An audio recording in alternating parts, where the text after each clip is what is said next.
सुप्रभात विद्यार्थियों। आज कक्षा 8 और पाठ नंबर 4 है आपका युगों का दौर। विद्यार्थियों, इस पाठ की पीडीएफ मैंने भेज चुका हूँ। मुझे उम्मीद है विद्यार्थियों आपने उस पीडीएफ में से इस पाठ को पढ़ा होगा। ये जो पाठ है युगों का दौर, वो आपकी किताब है भारत की खोज। कौन सी किताब है भाई? भारत की खोज। उसमें से नहीं है ये पाठ। किसमें से है भाई? भारत की खोज में से ये पाठ है भाई विद्यार्थियों। और विद्यार्थियों, भारत की खोज जो किताब है वो वास्तव में पंडित जवाहरलाल नेहरू ने लिखी है अपनी जैन यात्रा के दौरान। विद्यार्थियों, इस पाठ का पहला भाग मैंने अपने यूट्यूब चैनल पर अपलोड किया था और मुझे उम्मीद है आपने उस भाग को देखा होगा। आज हम देखेंगे युग का दो भाग 2। उसके अंदर ये देखेंगे पाठ में जो समाज के कुछ बिंदु रह गए थे जिन पे हम चर्चा नहीं कर पाए थे, उसमें इन बिंदुओं को चर्चा करेंगे। विद्यार्थियों, अगर ये वीडियो आपको पसंद आए तो लाइक कीजिए, शेयर कीजिए और कमेंट अवश्य कीजिए विद्यार्थियों, ताकि मैं जान सकूं कि आपको समझ में आया है या नहीं। देखिए विद्यार्थियों, भारत की खोज और जैसा नाम है, नाम क्या है भाई? युगों का दौर। मतलब भिन्न भिन्न युग वहां पे आए थे। मैंने पहले ही बताया था आपको, भिन्न भिन्न राजाओं ने क्या की थी, यहाँ अपना मार्गदर्शन किया था।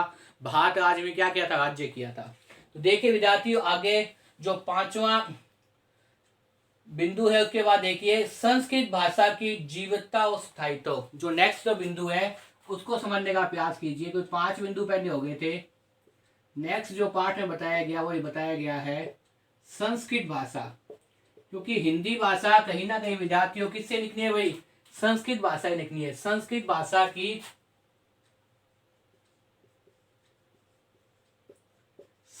भाषा की जीवितता और स्थायित्व। और क्या है भाई? स्थायित्व। ये जो बिंदु है, इस बिंदु को आप समझने का प्रयास कीजिए, जो वास्तव में क्या आपके भारत की खोज के अंदर है।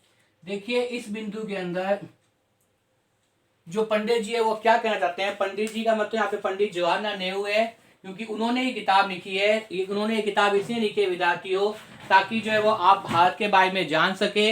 इसलिए नाम भी क्या है? भारत की खोज है विद्यार्थियों। तो संस्कृत भाषा की जीवितता और स्थायित्व में, संस्कृत भाषा की जीवितता और स्थायित्व में पंडित जवाहरलाल नेहरू ये बोल रहे हैं आपके सामने कि संस्कृत एक विकसित और समृद्ध भाषा है। संस्कृत क्या है कि वास्तव में देखा जाए तो जो संस्कृत भाषा है वो क्या है? एक विकसित भाषा है और साथ में क्या है विद्यार्थियों? बहुत ही समृद्ध भाषा है। कौन सी भाषा? संस्कृत भाषा। कौन सी भाषा? संस्कृत भाषा। विकसित और समृद्ध भाषा है। इसे 2600 वर्ष पहले पाणिनि ने स्वाकरण के ढांचे में डाला था। किसने भाई? 2600 वर्ष पहले। किसे भाई? संस्कृत भाषा को 2600 वर्ष पहले एक कवि हुए थे पाणिनि। उसने क्या किया था भाई? संस्कृत भाषा में गाना था। एक कवि हुए थे, आपका कवि का नाम क्या था? पाणिनि। उसने क्या किया था भाई? उसने संस्कृत भाषा में इसे गाना था। ये जो पाणिनि कवि हैं वास्तव में संस्कृत भाषा के हैं विद्यार्थियों। तो विद्यार्थियों, आपने पढ़ा इस बिंदु के अंदर कि संस्कृत भाषा क्या है? वास्तव में समृद्ध भाषा है। जो 2600 वर्ष पूर्व एक कवि थे पाणिनि। पाणिनि कवि ने क्या किया था? व्याकरण के ढांचे में रखा था। किस में भाई? व्याकरण के ढांचे में। पाणिनि ने संस्कृत किस में रख दिया भाई? व्याकरण के रूप में। व्याकरण के रूप में हमारे सामने प्रस्तुत कर दिया। इस भाषा में अपने मूल रूपों को कभी नहीं खोया। सर विलियम जॉनसन ने भी इस भाषा को अद्भुत बताया है। संस्कृत आधुनिक भारतीय भाषाओं की क्या है? जननी है। संस्कृत क्या है भाई? आधुनिक भारतीय भाषाओं की जननी है। संस्कृत भाषा क्या है भाई? आधुनिक आधुनिक भारतीय भाषाओं की जननी कौन है भाई? संस्कृत भाषा। कौन है भाई? संस्कृत भाषा। याद कर लीजिए साथ साथ में। इन भाषाओं का शब्दकोश, अभिव्यक्ति ढंग संस्कृत की ही देन है। आगे देखिए विद्यार्थियों, अगला बिंदु जो है वो इस पाठ के अंदर वो है विदेशों पर भारतीय कला का प्रभाव। वो क्या है भाई? विदेशों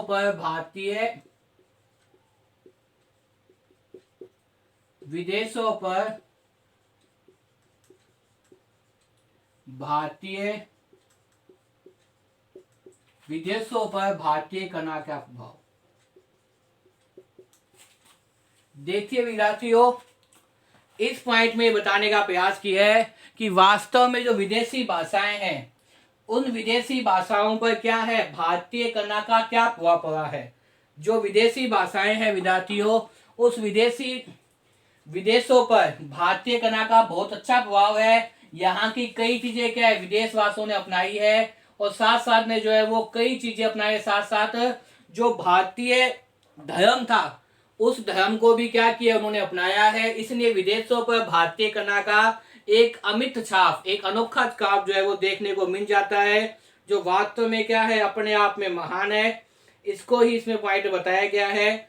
पंडित जवाहरलाल नेहरू बताने का प्रयास कर रहे हैं कि वास्तव में देखा जाए तो भारतीय कला निस्संदेह संपूर्ण विश्व में क्या है, अपने आप में एक अनोखी कला है, क्योंकि जो सामान भारत में तैयार होता है वो वास्तव में क्या है, बहुत ही महत्वपूर्ण है, बहुत ही क्या है, आकर्षक है, बहुत ही क्या है, रुचिकर है। और भारत के लोग निस्संदेह बहुत ही मेहनती होते हैं, और इतनी मेहनती होने के कारण वो क्या करते हैं भाई, बहुत ही अच्छा सामान निर्माण करते हैं। इस कारण से जो है वो भारतीय जो कला है वो संपूर्ण विश्व में क्या है, विदेशों पर अपना प्रभाव दिखा रही है।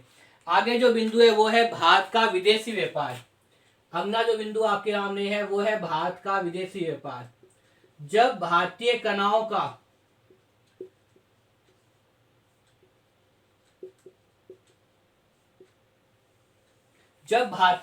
का विदेशों में अच्छा प्रभाव पड़ रहा है, तो भारत का विदेशी प्रभाव ईसवीं सन से पहले 1000 वर्षों के दौरान भारत का व्यापार दूर दूर तक फैला रहा। ईसवीं सन से पहले 1000 वर्षों के दौरान 1000 वर्षों तक भारत का जो व्यापार है वो दूर दूर सभी जगह क्या था भाई, 1000 वर्षों 1000 वर्षों पूर्व भारत का जो व्यवहार था वो दूर दूर फैला रहा। भारत में प्राचीन काल से ही कप्पे का उद्योग बहुत विकसित हो चुका था। कौन सा भाई, कप्पे का उद्योग। कौन सा उद्योग भाई, कप्पे का उद्योग।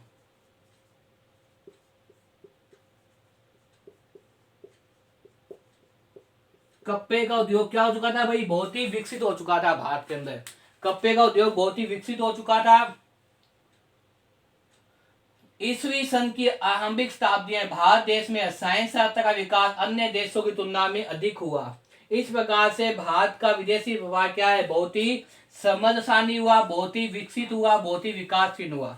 तो विद्यार्थियों, आपने इस वीडियो में देखा कि जो भारत युग का दो है, जो किसने लिखा है, पंडित जवाहरलाल नेहरू ने। उस युग के दो में बताया गया है कि संस्कृत भाषा की जीवितता और स्थायित्व के बारे में बताया गया है कि संस्कृत भाषा क्या है, सभी भाषाओं की जननी है। इसके साथ साथ विदेशों पे क्या, भारतीय कला का प्रभाव अमिट छाप थी। विदेशों में भारतीय कला जो थी अपना महत्वपूर्ण स्थान रखती थी। विदेश के लोग भारतीय तो काफी प्रभावित थे, क्योंकि भारतीय अपना काम क्या करते थे, पूरी ईमानदारी के साथ और मेहनत के साथ करते थे। इसलिए, और इसके साथ साथ जो भारत का विदेशी व्यापार है वो भी जो है फनपूर्ण रहा था। कपड़ा उद्योग का उद्योग भारत के अंदर बहुत पहले विकसित हो गया, और भारत का कपड़ा जो है वो लगभग हर जगह बाहर जाने लग गया। विद्यार्थियों, मुझे उम्मीद है इस दूसरे भाग को देखने के बाद में आपको पाठ नंबर 4 युग का दो समझ में आ जाएगा। बार बार इस वीडियो को देखिए और याद करने का प्रयास कीजिए। धन्यवाद विद्यार्थियों।